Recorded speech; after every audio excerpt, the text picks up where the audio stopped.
Welcome to Historical Legacies. Here we dive into history's most intriguing stories, unraveling mysteries and uncovering truths from the past. Subscribe to join our journey through time's greatest moments. The real Henry VIII, a man of swords, crowns, and scandal. Introduction. Few monarchs in history have left a mark as deep as Henry VIII. He was more than just the king with 6 wives. He was a force that reshaped England, wielding power with both brutality and brilliance. Behind the opulent feasts and glittering palaces lay a man consumed by ambition, torn between love and duty, faith and defiance. His decisions shattered the church, redefined the monarchy, and left a trail of blood, scandal, and transformation. But who was the real Henry VIII? A ruthless tyrant? A visionary reformer? A man trapped by his own obsessions? This documentary unravels the truth about Henry's reign, stripping away legend to reveal the man behind the crown. From his rise as a promising young king to the paranoia that consumed his final years, each chapter exposes a new layer of his rule, his triumphs, betrayals, and the ripple effects still felt today. Prepare to journey through ambition, power, and scandal as we uncover the real Henry VIII. Could be stronger with step into the turbulent world of Henry VIII, where ambition, power, and scandal shaped a legacy that still echoes today. Part 1. The Golden Prince, the making of a future king. A boy born into splendor, a prince raised in the shadow of war, power, and expectation. Henry Tudor was never meant to be king, yet fate had other plans, and the boy who would one day rule England with an iron grip first lived in a world of pageantry, promise, and hidden peril. He was the second son of Henry VII, England's first Tudor king. It was Arthur, his elder brother, who carried the weight of destiny. Arthur was groomed for rule, taught the art of kingship, and prepared to solidify the Tudor dynasty. Henry, on the other hand, was spared that burden. He was the golden boy of the Tudor court, free to indulge in music, poetry, and sport. His days were filled with grand feasts, jousting tournaments, and an education that blended humanist ideals with the hard edges. Of royal politics, it was a life of privilege, but it was also a life of relative obscurity. He was a prince, but not the prince who mattered most. Then came the first great twist of fate. Arthur, the heir, the carefully prepared future of England, was suddenly dead. At just 15 years old, he was gone. A sickness took him, and with his death, everything changed. The weight of the crown shifted. Now, the boy who had lived in the golden light of leisure was thrust into the shadows of responsibility. Henry was no longer just the second son. He was England's future. But Henry VII was not about to let his remaining son meet the same fate. Paranoia ruled the king's heart. He had fought to take the throne, and he knew how easily it could be lost, so he kept Henry tightly controlled. While Arthur had been shaped into a ruler from birth, Henry had been left unprepared, and now, instead of training him for leadership, his father kept him locked away in an iron grip.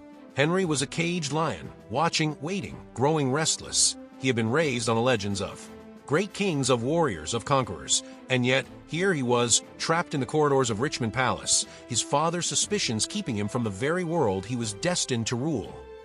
It was in these years of confinement that the fire within him began to burn. The young prince devoured tales of chivalry, of kings who took what was theirs, of warriors who carved their names into history. He honed his skill with the sword, trained his body for battle, and fed his mind with the grand ideals of Renaissance thought. But beneath it all, resentment grew.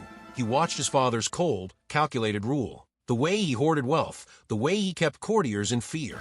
Henry saw the caution, and he hated it. He imagined a different kingship, one of glory, of splendor, of command. He would not be his father's son, he would be greater.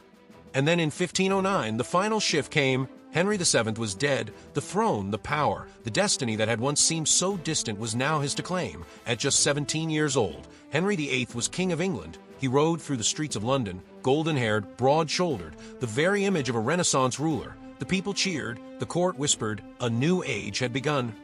But beneath the promise, beneath the brilliance, something darker lurked. This was a king who had spent years yearning for power, a king who had seen restraint and despised it, a king who was about to seize England in a grip tighter than anyone could have imagined. The Golden Prince had become the king, and now the real story would begin. Part 2. Brother's Crown, Father's Shadow, the Weight of Inheritance. A 17-year-old king, young, strong, and filled with ambition. England had not seen a ruler like him in generations, but beneath the pageantry of his coronation, beneath the golden splendor of his youth, lay a burden he could not escape, the ghost of his brother, the iron rule of his father. and a throne that demanded more than just grandeur. Henry had inherited a kingdom, but also a legacy of fear, control, and uncertainty. Henry VII had ruled England with a cold, calculated grip. His reign was built on paranoia, his court filled with spies and informants. He had spent his years hoarding wealth, crushing rebellions, and ensuring the Tudor dynasty remained unshaken. By the time of his death, England was stable but weary. His father's rule had secured the crown, but it had also left deep scars. Nobles resented his heavy taxation. The people longed for a king who would restore joy, not just order, and Henry VIII saw this as his moment to break free from the shadows of the past, to carve a new path, to be the king England had dreamed of. And so his first act was a declaration of transformation. The old, oppressive ministers of his father's court were swept away, the most feared among them, Sir Richard Empson and Edmund Dudley, men who had enforced Henry VII's ruthless financial policies, were arrested and executed. The message was clear. This was not the rule of an old, miserly king. This was a new era, an era of splendor, strength, and absolute power. But if Henry wanted to rule as a king unlike his father, there was still another ghost he could not shake: Arthur, the brother who was meant to be king.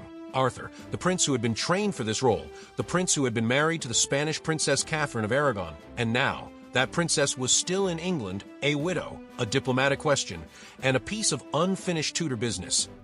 The marriage between Arthur and Katherine had been meant to secure an alliance with Spain, one of the most powerful kingdoms in the world. But Arthur's death had left everything uncertain. Should Katherine be sent back?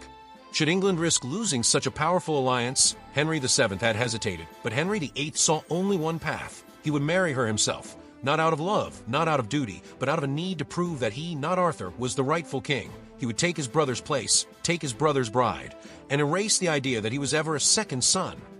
The marriage was sealed, and with it, Henry's first great assertion of power. He was now a husband, a ruler, a king in his own right. The court rejoiced. The people believed the Golden Age had truly begun. But beneath the triumph, the weight of inheritance had only just begun to press down on him. Henry had won his throne, but ruling was something else entirely. Because the expectations placed upon him were impossible. Be a warrior, be a patron of the arts, be the defender of the faith, be the father of an unshakable dynasty, and above all, be greater than the kings who came before him. But greatness would demand sacrifice, and the Golden Prince was about to step onto a path that would turn his reign into legend, for better or for worse. Part 3. The Perfect King? Henry's early reign of promise.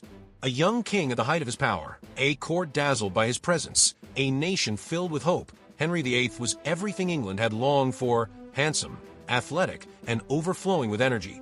He was the very image of a Renaissance ruler. But beneath the spectacle, beneath the tournaments and feasts, the wheels of ambition had already begun to turn. Henry was not content with simply ruling. He wanted to leave his mark on history, and his reign, though it began in triumph, would soon spiral into something far more dangerous. The first years of Henry's rule were nothing short of magnificent. Unlike his father, who had ruled with caution and restraint, Henry ruled with extravagance and grandeur. Gold dripped from his court, music, poetry, and art flourished. Banquets stretched for hours, overflowing with the finest meats and the rarest wines, and above it all, Henry himself stood as the dazzling center of attention. A king who jousted like a warrior, who danced with the grace of a courtier, who spoke with the wisdom of a scholar. To the people of England, he was the very embodiment of chivalry, a ruler both strong and just. And yet, beneath the surface, something darker lurked. Henry had been raised on the legends of warrior kings, on the stories of Henry V, who had conquered France, and of Alexander the Great, who had reshaped the world. And now, as a young ruler, he burned with the same hunger, the hunger for war, for conquest, for eternal glory. It was not enough to be loved, he needed to be feared, respected, immortalized in history.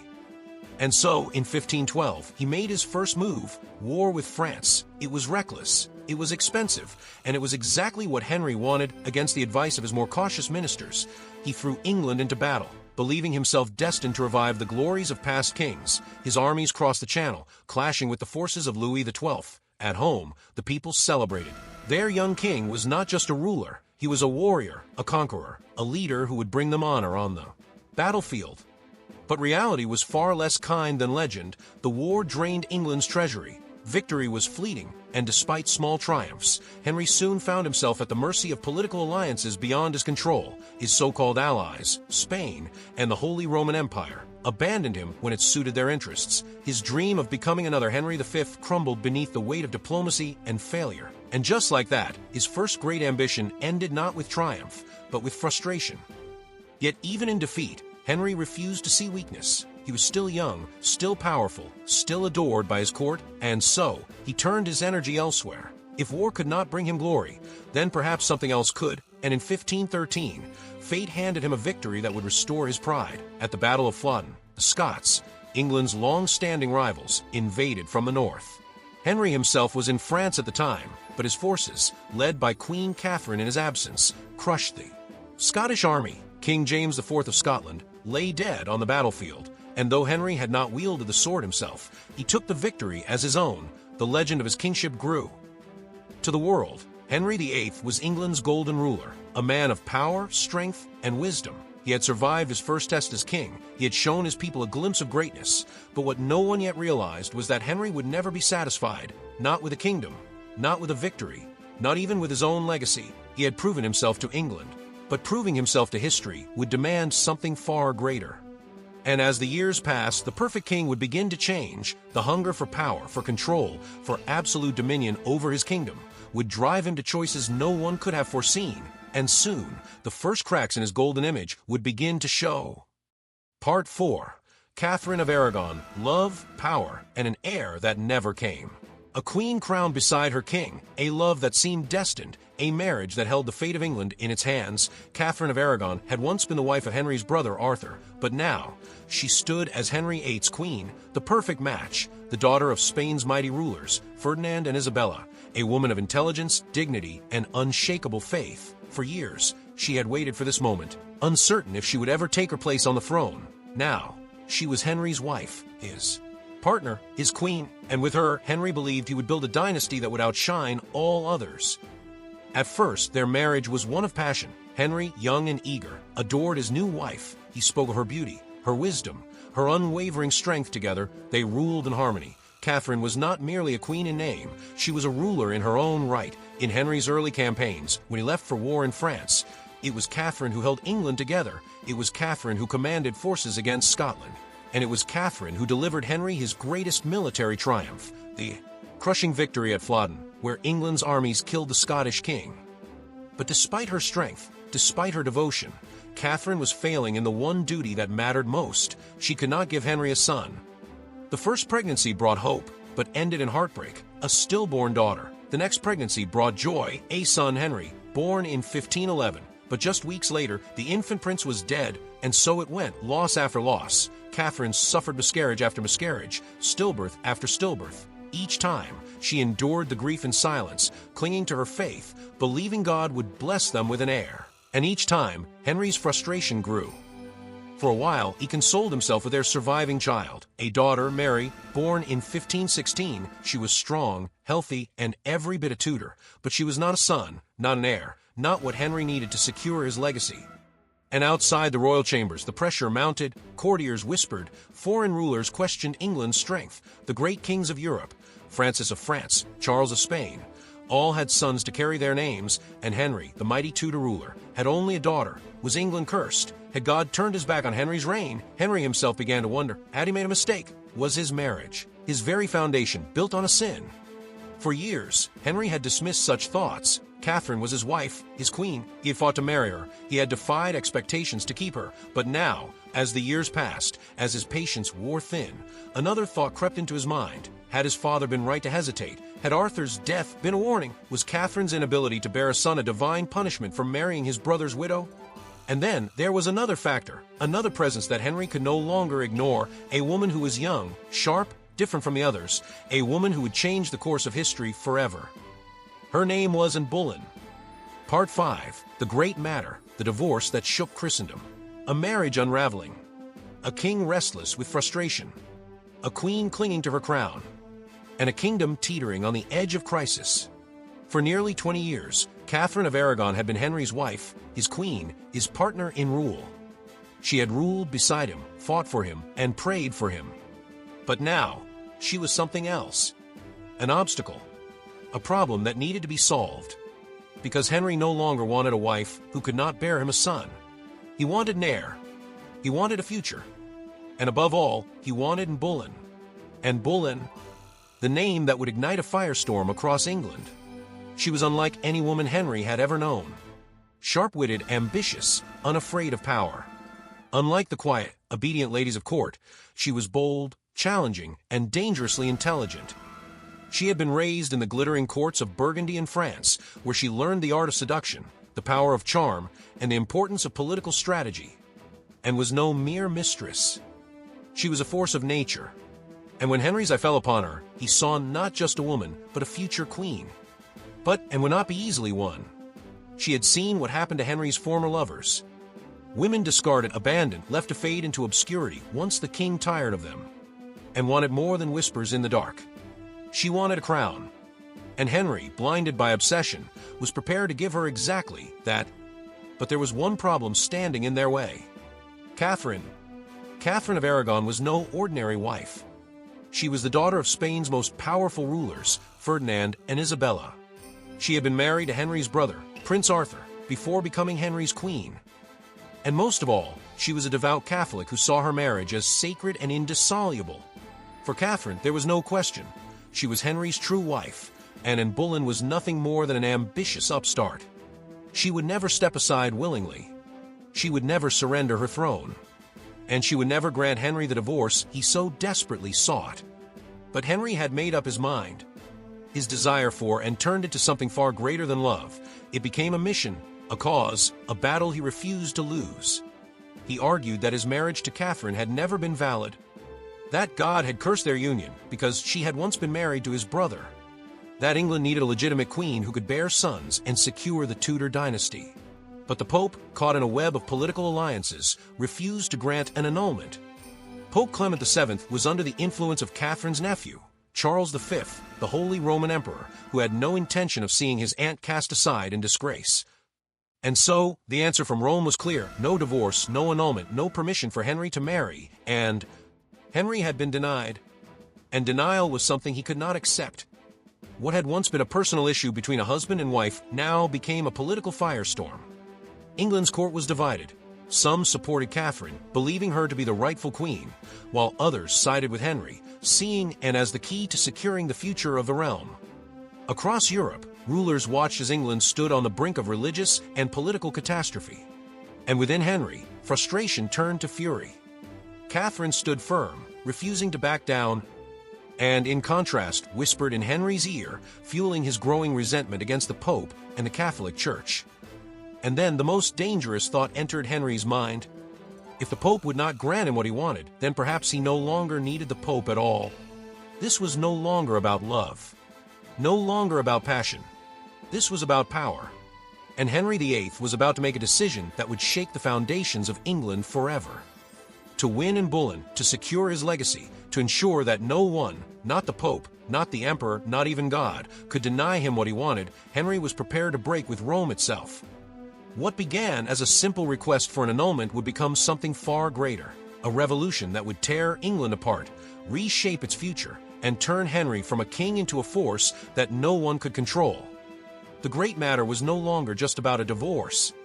It was about absolute power. And Henry was willing to burn the world to the ground to get what he wanted. Part 6. The Break with Rome. A king defies God. A king enraged. A queen defiant. A mistress waiting in the shadows. Henry VIII had asked, pleaded, demanded, but Rome had refused him. The Pope, bound by the influence of Spain and the Holy Roman Emperor, had made his decision clear. Katherine of Aragon was Henry's true and rightful wife. There would be no divorce. There would be no new queen.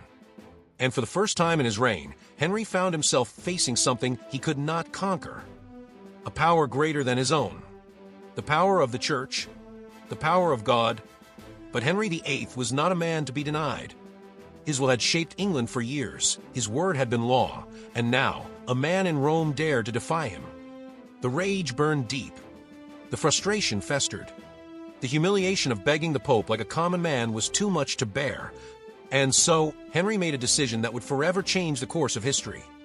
If Rome would not give him his freedom, he would take it himself. The whispers began in court. advisors, clergymen, lawyers, all feeding Henry's growing resolve. Was England truly bound to Rome? Did the Pope really hold the authority of God? Or was the king himself the chosen ruler of his land, answerable only to his own conscience? A radical idea took shape. A break, a separation, a complete and total rejection of papal authority. England would no longer be subject to Rome. England would be free. And Henry, not the Pope, would be the supreme head of its church. It was a gamble unlike any other. To break from Rome was to challenge centuries of faith, tradition, and power. The Catholic Church was not just a religious institution. It was a political force that had shaped Europe for 1,000 years. Kings and emperors knelt before the Pope, obeyed his decrees, feared his wrath. But Henry VIII would kneel no longer. One by one, Henry dismantled Rome's grip on England. He turned to his most trusted advisors, Thomas Cranmer, the new Archbishop of Canterbury, and Thomas Cromwell, a ruthless political mastermind. Together, they crafted a plan that would sever England's ties to the Pope forever. In 1533, Henry secretly married Boleyn, defying Rome's authority. Shortly after, Cranmer declared Henry's marriage to Katherine invalid, a sham, a mistake never meant to be. The decision was made, and was now queen, and England would no longer be ruled by the Vatican. The Act of Supremacy in 1534 sealed the break. With a stroke of a pen, Henry VIII declared himself supreme, head of the Church of England. No pope, no foreign ruler, no outside power could dictate the laws of his land. The monasteries, once rich with Catholic wealth, would soon be dissolved. The clergy, once bound to Rome, would now serve their king. Henry had won, but his victory came at a cost. Katherine, the queen who had once ruled beside him, was banished, exiled to cold, lonely castles where she would live out her days in defiance, refusing to recognize Boleyn as queen. The Catholic world, led by the Pope and Emperor Charles V, condemned Henry as a tyrant, a heretic, a man who had turned against God. But Henry did not care. He had broken free. He had reshaped England in his own image. He had given Anne her crown. And now, at last, he was certain that his future, his dynasty, would be secured. Anne was young. She was beautiful. And most of all, she was pregnant. The child growing inside her would prove that Henry had been right all along, that God was on his side, that the break with Rome had been justified, that this new queen, this woman for whom he had torn the world apart, would give him the son he had waited for all these years. It was supposed to be a new beginning, a moment of triumph, the dawn of a glorious future. But fate had other plans. Part 7, and Boleyn, Passion, Betrayal, and the Executioner's Blade. A queen at the height of her power. A kingdom transformed in her name. A husband whose devotion had once seemed unshakable. And Boleyn had won the greatest battle of her life. She had become queen. She had watched Katherine of Aragon cast aside. She had seen the Pope's power shattered as Henry VIII tore England from Rome's grip. She had defied tradition, silenced her enemies, and claimed the crown as her own.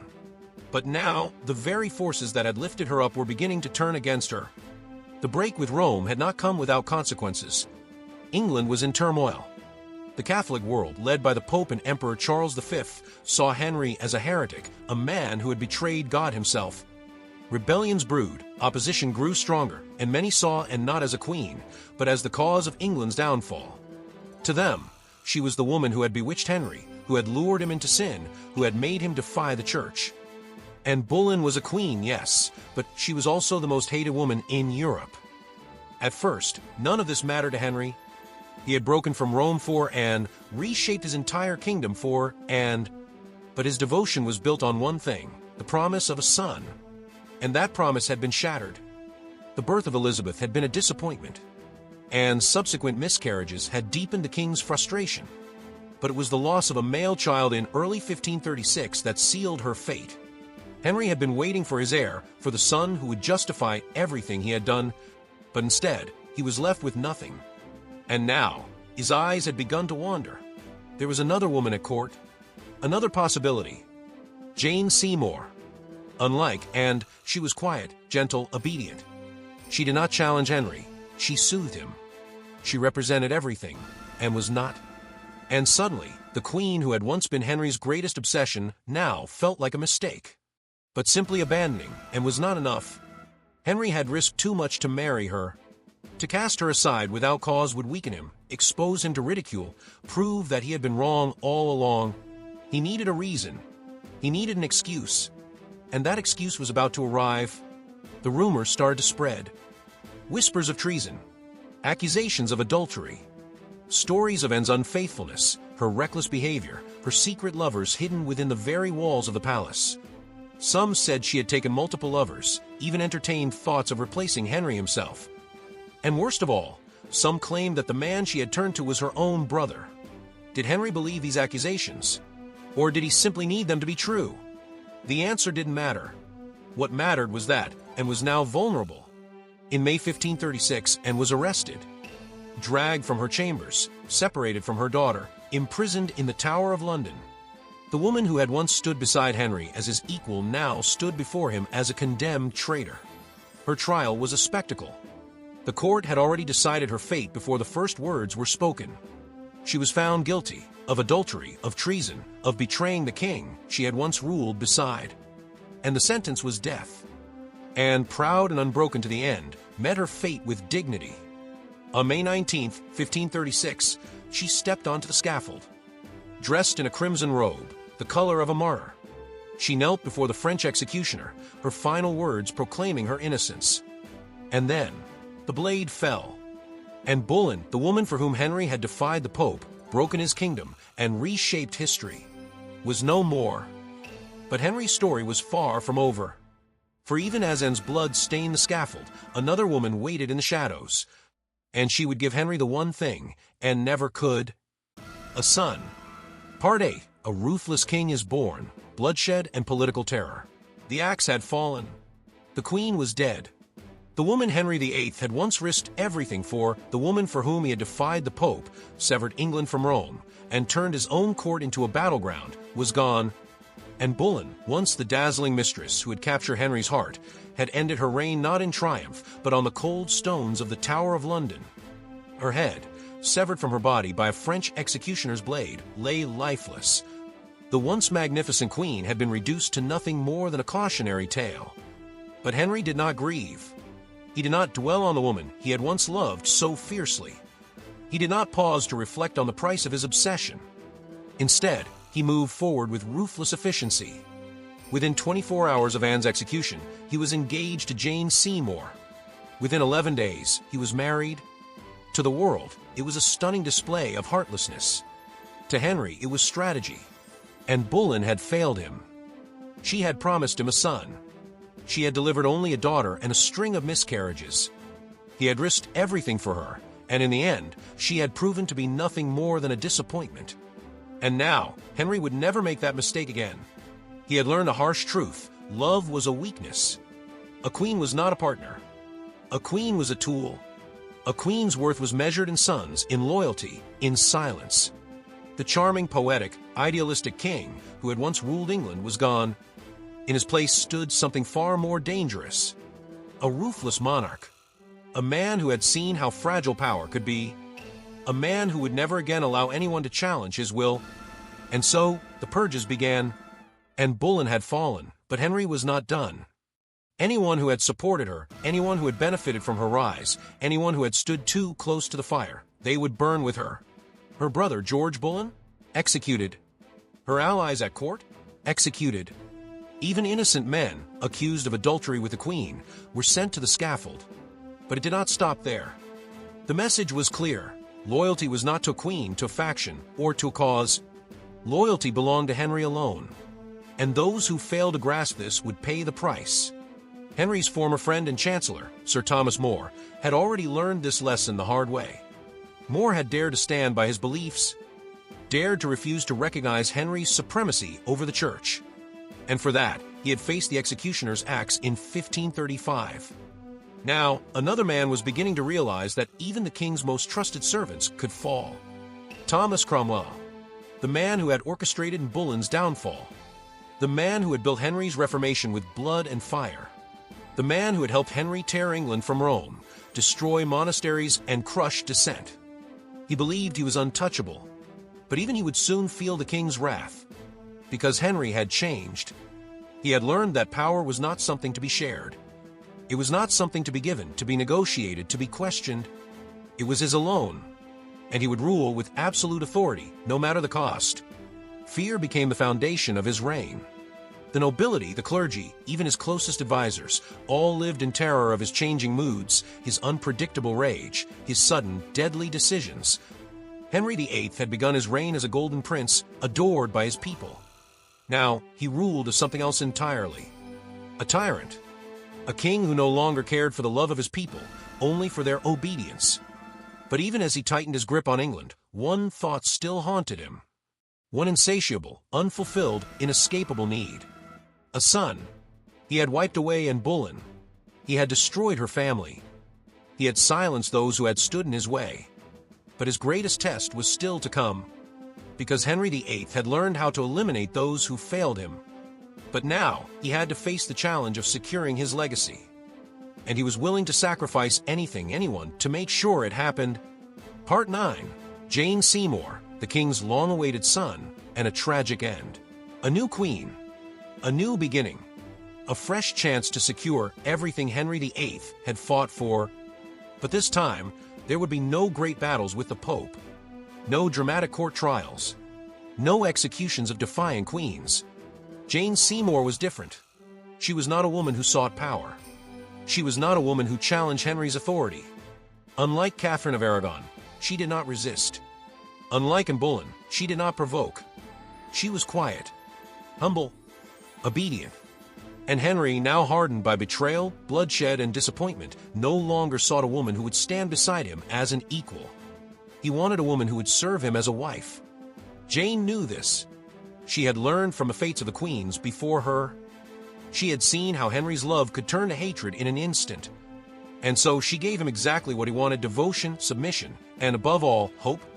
Hope for the one thing that mattered to him more than anything else: a son. For a year, the court watched, holding its breath. Would Jane succeed where Katherine, Anne, had failed? Would she finally give Henry the male heir he had spent decades waiting for? And then, in early 1537, the news came. Jane was pregnant. For months, the tension gripped England. Henry had seen pregnancies end in heartbreak before. He had watched as stillborn children were born, as weak infants faded within weeks, as the future he had imagined slipped through his fingers over and over again. But this time, he would not accept failure. The entire court was put on edge. Every physician, every midwife, every noble in the palace understood. This child could not be lost. And then in October 1537, it finally happened. Jane Seymour gave birth to a boy, Edward VI. The child Henry had sacrificed so much for, the son he had torn his kingdom apart to secure, the heir who would finally carry on the Tudor dynasty. The relief was overwhelming. Bells rang across England. Fireworks lit up the skies. Feasts were held in every town. The streets of London erupted in celebration. The people, who had long feared the uncertainty of a succession, now rejoiced. The future was secure. Henry had won. For Jane, it should have been a moment of triumph. She had succeeded where others had failed. She had secured her place in history. She had done what no queen before her had been able to do. But fate had other plans. The birth had been long, difficult, brutal. Jane had suffered through 2 full days of agonizing labor. And though she had emerged victorious, her body had not. At first, all seemed well. Jane was weak, exhausted, but recovering. She was able to meet her son, hold him, whisper to him that he was England's future. But within days, something was wrong. Fever crept in. Her skin turned pale. Her body, still drained from the trauma of childbirth, began to fail her. The physicians, clueless and desperate, tried everything they could. Prayers were said. Holy relics were placed near her bed. But nothing could stop what was happening. She was dying. Henry, the man who had sent wives to their deaths without hesitation, now stood helpless as Jane slipped away. This was not like Katherine, whose exile he had ordered without remorse. This was not like Anne, whose execution he had watched without regret. Jane had given him everything he had wanted. She had not failed him. She had made him victorious. And now, she was being taken from him. By October 24th, 1537, just 12 days after giving birth, Jane Seymour was gone. The joy of Edward's birth was overshadowed by the weight of loss. For the first time, Henry truly mourned. He did not marry again immediately. He did not cast her aside as he had done with others. He honored Jane in death in a way he never had in life. For the rest of his reign, he would speak of her as his one true wife, his only true love. And when his own death came years later, he would make one final request, that he be buried beside her. But grief would not rule him for long. Henry was still a king, and despite having his long-awaited son, the game was far from over, because Henry's mind had begun to wander once more. One son was not enough. What if Edward did not survive? The Tudor dynasty could not rest on one fragile child. And so, the search for a new queen would begin again. But this time, Henry would make a choice that would leave him humiliated, disgusted, and filled with regret. Part 10. The Fourth Wife Fiasco, and of Cleves and the King's Humiliation. A new queen was needed. A new alliance had to be forged. A new chapter in Henry VIII's reign was about to begin. But this time, it would not be a tale of passion, betrayal, or bloodshed. This time, it would be a tale of disaster. Henry was no longer the young, athletic, golden prince he had once been. He was no longer the man who had once dazzled courtiers with his charm, skill, and magnetism. Age had changed him. Years of excess had weighed on him. His body had grown bloated, diseased, and riddled with pain. His once fiery spirit had been dulled by disappointments, betrayals, and losses. But one thing had not changed, his need for control. He had his son, Edward VI, his long-awaited heir. But one son was not enough. What if Edward did not survive? The Tudor dynasty still stood on fragile ground. Henry needed more children, more sons, and for that, he needed a new wife. But this time, love had nothing to do with it. This marriage would not be about desire. It would be about politics. England was vulnerable. After breaking from the Catholic Church, Henry had made dangerous enemies across Europe. Spain and France, two of the most powerful kingdoms, saw him as a heretic. The Pope himself had declared him an outlaw. If they ever joined forces, England could be crushed. Henry needed a powerful ally, someone who could stand with him against the Catholic threat. And so, his most trusted minister, Thomas Cromwell, proposed a solution: an alliance with the Duchy of Cleves, a German state that had also defied the Pope. And to seal this alliance, Henry would marry Anne of Cleves. There was just one problem. Henry had never seen Anne before. But that didn't matter. A royal marriage was not about attraction, it was about duty. To ease Henry's concerns, a portrait of Anne was commissioned. The great painter Hans Holbein was sent to capture her likeness. The finished painting was flattering, showing a graceful, elegant woman with delicate features. Henry was pleased. If she looked as good in person as she did in the portrait, the marriage would be a success. The arrangements were made. The treaty was signed. Anne of Cleves set sail for England. And then, Henry met her. Disaster. The moment he laid eyes on her, Henry recoiled. The woman standing before him was not the graceful beauty he had expected. In his eyes, she was plain, awkward, and unrefined. Worse, she barely spoke English. The court watched in horror as Henry's excitement turned to disgust. He felt trapped, humiliated, deceived. But it was too late. The marriage contract had been signed. Backing out would mean humiliation on an international scale. So in January 1540, Henry VIII married Anne of Cleves, a marriage he already despised. The wedding night was an even greater disaster. Henry later claimed that he found her so unappealing that he was unable to consummate the marriage. He told his advisors that her body was offensive, her breath unpleasant, and that she was, in his words, nothing so fair as she hath been reported. Within 6 months, Henry was desperate for escape. He wanted and gone, but this time, there would be no beheadings, no treason trials, no bloody endings. And, sensing the king's displeasure, did not resist. She did not fight, argue, or plead. She accepted the inevitable. She agreed to an annulment, citing that the marriage had never been consummated. Henry was overjoyed. In return for her obedience, and was rewarded generously. She was given palaces, estates, and a generous allowance. She was even granted the title, the king's beloved sister. Unlike Henry's other wives, she escaped with her life. But for Thomas Cromwell, the man who had arranged this humiliating disaster, there was no mercy. The king's rage turned to his most trusted advisor. The man who had engineered the rise and fall of Boleyn, who had built the Protestant Reformation, who had shaped Henry's vision of absolute power, was now the man Henry wanted dead. And just months after and of Cleves' departure, Thomas Cromwell would pay the ultimate price. The axe would fall again. The lesson would be learned once more. In Henry's world, failure meant death. And yet, despite everything, Henry was not done with love. His humiliation with Anne of Cleves had barely faded.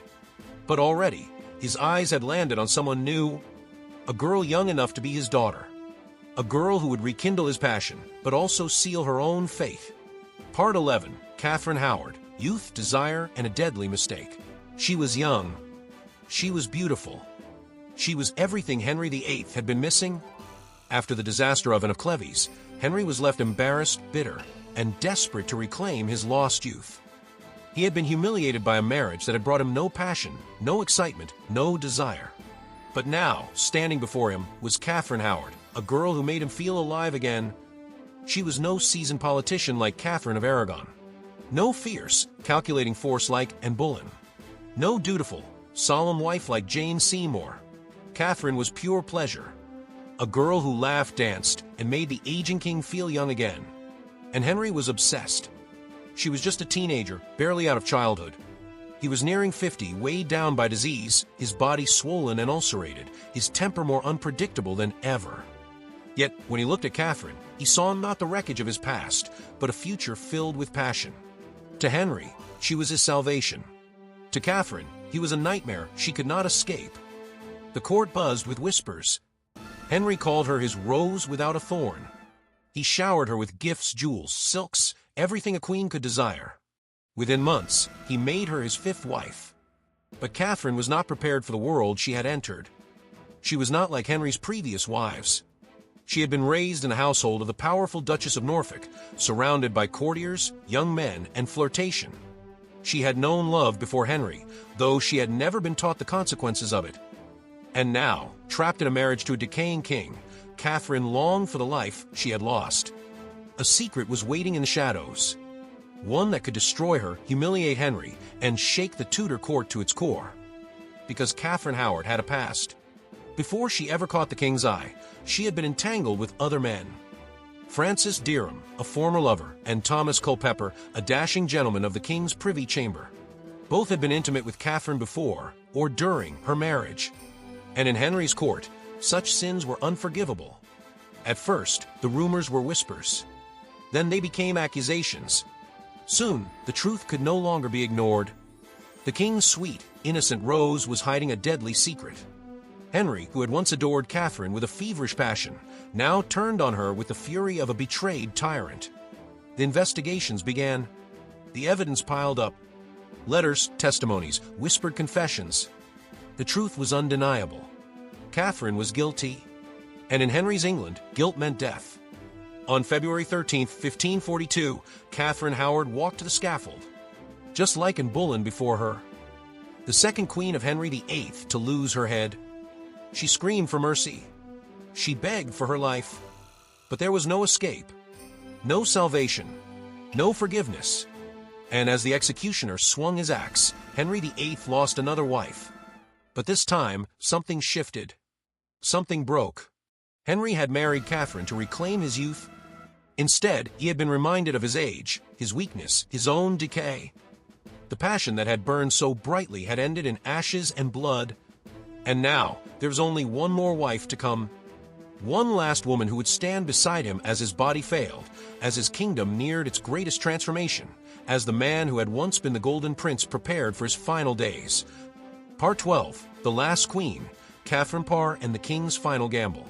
She was his last hope, his final queen, the woman who would stand beside a king crumbling under the weight of his own reign. Katherine Parr was not like the others. She was no naive young girl like Katherine Howard, no passionate risk-taker like Anne Boleyn, no helpless pawn in royal politics.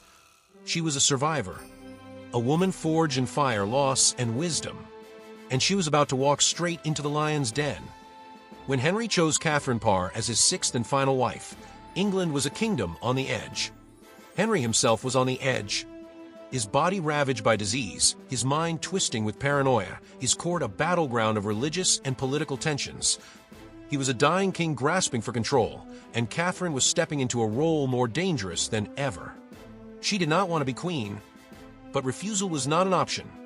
Katherine had already been twice widowed, her past filled with tragedy and resilience. She was well-educated, fiercely intelligent, and deeply religious. More than anything, she was a reformer, a woman who believed in Protestant ideas at a time when religious shifts could mean life or death. And Henry, despite his declining state, had chosen her. The court was shocked. This was not a lust-driven choice.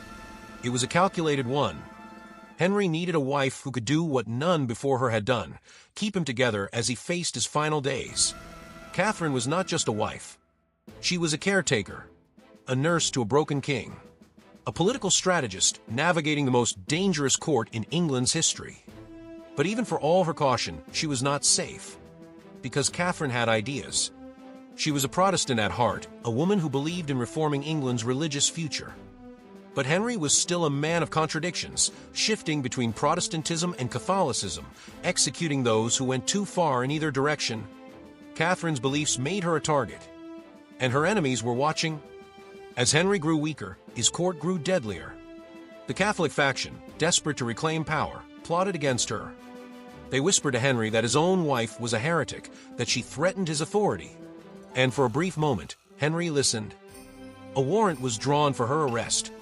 The Queen was to be seized and interrogated. One misstep, and Katherine Parr would follow in Boleyn and Katherine Howard to the executioner's block. But she was too clever for them.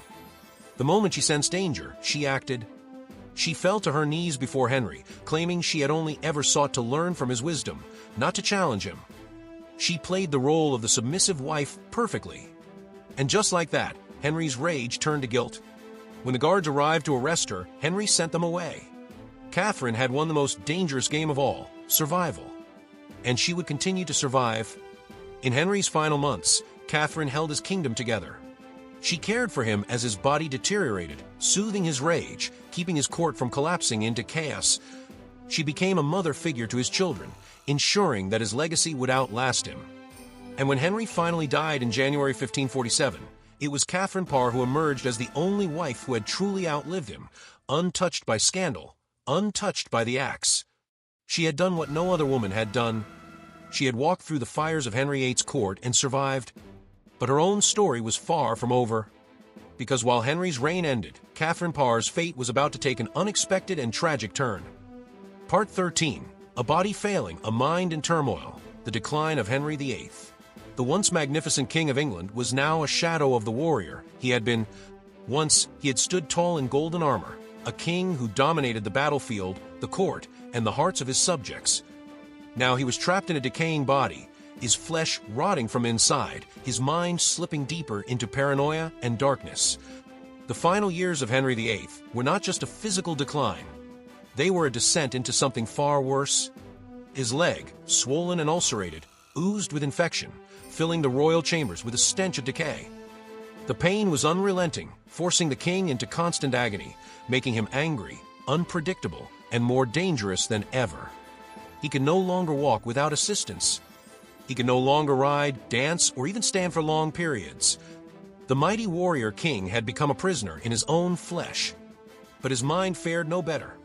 Henry had always been ruthless, calculating, and prone to suspicion. But now his paranoia turned into madness. He saw traitors in every shadow. Whispers haunted him, filling his mind with thoughts of betrayal, treachery, and unfinished vengeance. And one name returned to torment him. And Boleyn, the woman he had once loved above all others. The queen he had sent to her death. She was gone, yet never truly gone. Her ghost haunted the halls of Whitehall, her name murmured among the courtiers in hushed voices. Henry could not escape her legacy, because Anne's daughter still lived. Princess Elizabeth, the child of the woman Henry had tried to erase. She had survived the fall of her mother, the tumult of Henry's court, and the dangerous world of shifting alliances. And Henry could not ignore her any longer. As his body withered, his thoughts turned to his succession. His long-awaited son, Prince Edward, was the future of England. But he was still a child, frail and vulnerable, Henry knew the dangers that awaited an unprotected boy king. He needed to secure the throne to ensure that the Tudor dynasty would not crumble after his death. But there was another question, one that gnawed at him even in his dying days. What about Mary? What about Elizabeth? He had declared them illegitimate, cast them aside, broken their mothers to rid himself of them. And yet, they were still there, still royal, still part of his bloodline. And in the end, he could not deny them. In a final act of control, Henry restored both Mary and Elizabeth to the line of succession, ensuring that if Edward's reign faltered, they would follow. It was a moment of rare clarity, a glimpse of the king who had once been strategic, powerful, and forward-thinking. But it was too late for Henry himself. The king was dying. In January 1547, the court grew silent, waiting for the inevitable. Physicians and advisors gathered in his chamber, whispering of last rites and funeral preparations. Henry refused to face death at first, clinging to the belief that he was still England's invincible ruler. But in the end, even a king must bow to time. His final moments were shrouded in fear and agony, his once mighty voice now weak and broken. He gripped the arms of his chair, his breathing labored, his mind flickering between past and present. And then, at the age of 55, the man who had changed England forever, who had torn apart Christendom, who had executed wives and ministers, who had defied popes and rewritten history, was gone. The news shook the kingdom. Some mourned, some rejoiced, but all knew that England would never be the same, because Henry VIII was dead, but his legacy was just beginning. Part 14, A Legacy of Blood and Reform, the aftermath of Henry's reign. Henry VIII was gone, but his presence loomed over England like a specter. The kingdom he had reshaped, torn apart, and rebuilt in his own image did not simply move on. It reeled from his rule, grappling with the consequences of his ambition, his tyranny, and his relentless pursuit of power. Because Henry's reign had not ended with peace. It had ended with wounds still bleeding, with divisions still raw, with enemies still lurking in the shadows. And the question that haunted England now was simple. What came next? A child king, a fragile throne. Henry had gotten what he wanted. A male heir, a Tudor prince who would continue his dynasty. But Prince Edward was not the warrior Henry had once been. He was 9 years old. A child king thrust into a kingdom still shaking from the aftershocks of his father's reign. England was not stable. The country was divided. The Catholics wanted to undo Henry's Reformation. The Protestants wanted to push it further. The nobles wanted power. The common people wanted relief from the heavy taxation and brutal laws imposed by Henry's rule. And in the middle of it all sat a boy king who had no control over any of it. Edward's reign was not his own. It was controlled by the men who ruled in his name, and they had learned from Henry's example. If England was to survive, it would not be through mercy. It would be through force. The Reformation continues and turns bloodier. Henry had torn England from a Catholic church, but he had never truly finished what he started. He had wavered, shifting between religious reforms and old traditions, keeping both Catholics and Protestants in check with sheer brutality. Now, with Henry gone, the floodgates opened. Under Edward, the Protestant faction seized control, pushing Henry's break from Rome into full-blown revolution. Churches were stripped of Catholic symbols. Latin prayers were replaced with English. The Book of Common Prayer was introduced, forever altering the way England worshipped. But not everyone accepted the changes. Catholic uprisings erupted across the country. The Protestants crushed them with brutal efficiency, executing priests, rebels, and anyone who stood in their way. Henry's legacy of religious violence did not end with his death. It only grew bloodier. And then just as suddenly as he had risen, Edward died at the age of 15, and England descended into chaos. Mary, the forgotten queen, takes her revenge. Henry had spent his life trying to erase his first daughter. But Mary Tudor refused to be erased. After Edward's death, she took the throne in a coup, sweeping aside Protestant opposition and declaring England Catholic once more. She had been denied, cast aside, and left powerless for decades. But now, she had the crown, and she would make them pay for what they had done. The Protestants who had persecuted her faith under Edward now found themselves hunted. Bishops were burned at the stake. Heretics were dragged from their homes and executed. England, which had once feared Henry's wrath, now feared his daughter's fires. But Mary's reign was short-lived. She died without an heir, leaving the throne to the very person Henry had feared most, his second daughter, the child of the woman he had executed, Elizabeth. Elizabeth rises, and Henry's legacy becomes unstoppable. She had survived against all odds. She had been declared illegitimate, imprisoned, and nearly executed. But Elizabeth was her father's daughter. She was sharp, ruthless, and ready to rule. And when she took the throne in 1558, she did what even Henry had never managed. She made England truly Protestant, truly independent, and truly unstoppable.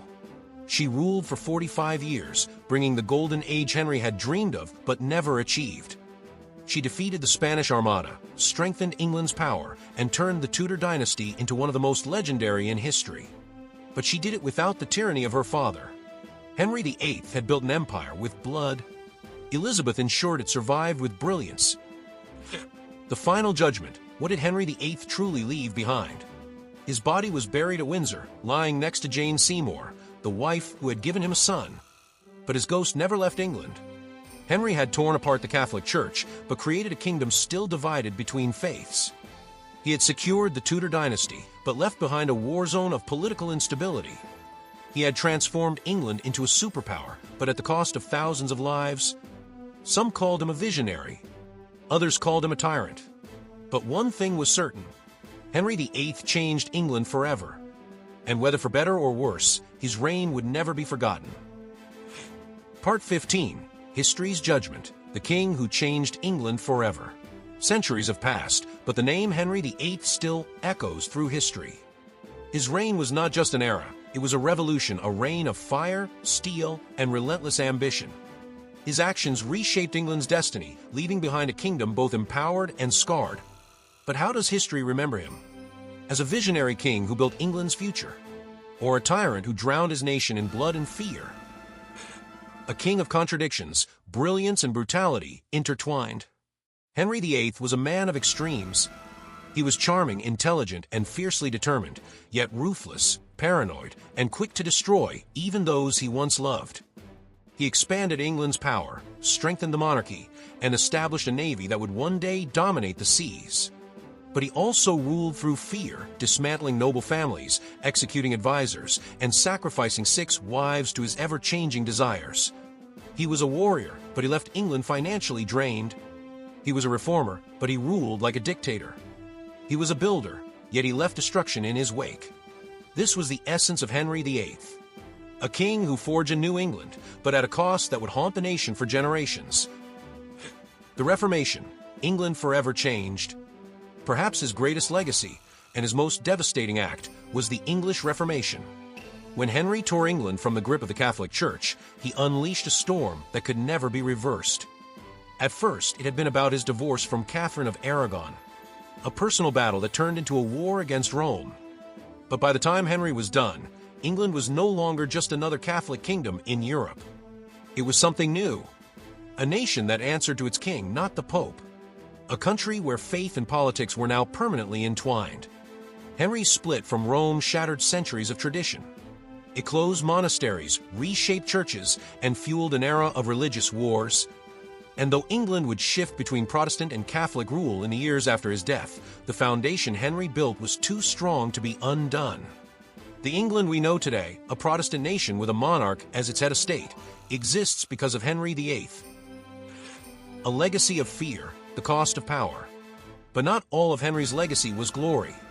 He left behind a country drowning in paranoia, a place where loyalty could be fatal and betrayal could come from even the closest of allies. By the end of his reign, he had executed more people than any other English monarch before him. Noblemen, ministers, monks, friends, lovers, all had met the executioner's axe, the hangman's noose, or the flames of heresy trials. England had become a nation ruled by fear. One where a king's moods could decide life or death, where whispers could mean treason, where families were torn apart by shifting alliances. And yet, despite this darkness, Henry was never forgotten. His reign defined England in ways no other monarch had before him. The king who would not be forgotten. Henry VIII died more than 400 years ago, but his name has never faded. His life has been studied, dissected, dramatized, and retold in books, plays, films, and historical debates. He remains one of the most famous kings in world history. His face, the broad, bearded, imperious stare from Holbein's portrait, is instantly recognizable, a symbol of monarchy, power, and ambition. Some see him as a brilliant leader who modernized England. Others see him as a bloodthirsty tyrant who destroyed everything in his path. But one thing remains certain. He changed England forever. His reign ended centuries ago, but his impact still lingers in every law, every church, every ruling monarch who sits upon England's throne. He was not a perfect king. He was not a kind ruler. But he was, without a doubt, one of the most unforgettable figures in history. Thanks for tuning in to Historical Legacies. If you enjoyed this dive into history, please like, subscribe, and share. Join us next time for more fascinating stories from the past.